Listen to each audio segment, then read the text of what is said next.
పైసలు వాడికంటే బాగా సంపాదించాలి, వాడికంటే 2 స్టేర్లు కట్టాలి, వాడికంటే పెద్దది వాడు డబల్ బెడ్రూమ్ ఫ్లాట్ తీసుకుంటే నేను 3 బెడ్రూమ్ ఫ్లాట్ తీసుకోవాలి అని వాడు వీడు ఆమె ఈమె అని ఎప్పుడు మనం ఇతరుల వైపు చూసి పోల్చుకొని సాతాను చేత శోధించబడి అహము చేత నింపబడి విశ్రాంతి కోల్పోతాం. అది విరిగిన నాడు గొడవే ఉండదు. దేవునికి స్తోత్రం కలుగునుగాక. హల్లెలూయా.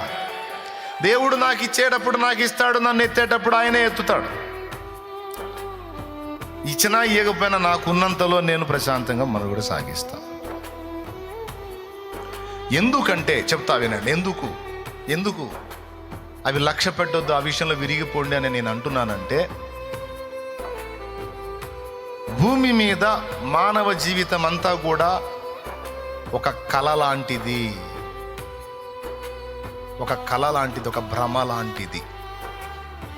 ఇది నిజం అనిపిస్తుంది కానీ నిజం కాదు. ఇది శాశ్వతం అనిపిస్తుంది కానీ స్థిరం కాదు.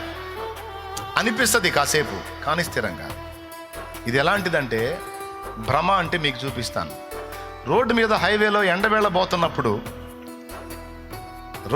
తార్ రోడ్డు మీద హైవేలో మనం ఎండవేళ పోతున్నప్పుడు నీళ్ల మడుగుల్లా కనపడతాయి. ఎంతమందికి తెలుసు?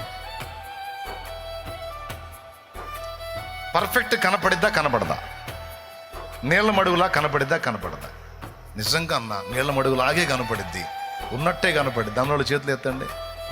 రైట్. ఎప్పుడన్నా పోయి చూసావా? చూసినప్పుడు ఏం కనపడింది? కాలు పెట్టి చూసావా?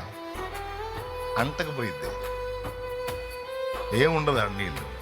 కానీ మనం చూసినప్పుడు మాత్రం నిజంగా వాళ్ళంత దూరాన మడుగులు ఉన్నట్టు కనపడిద్ది. దానిని ఎండమావి అంటారు. నిజానికి అక్కడ నీళ్లుండవు కానీ ఉన్నట్టు భ్రమ కలుగుతుంది.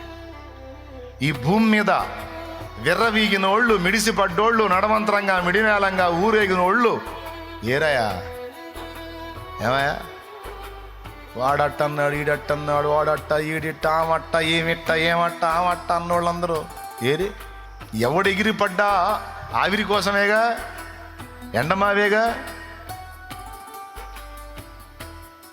నీకంటే ఒకడు ముందు మిగిలి బాగా సంపాదించాడంటే వాడు కూడా భ్రమలోనే ఉన్నాడు.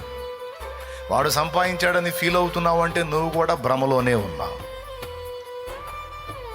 ఒకనాడు ఈ భ్రమలన్నీ వదిలి కళ్ళు తెరవబడి వెళ్తాం. ఇప్పటిదాకా వెళ్ళలేదా? వెళ్ళిన వాళ్ళని నువ్వు చూడలేదా? రేపో మాపో నువ్వు నేను వెళ్ళామా?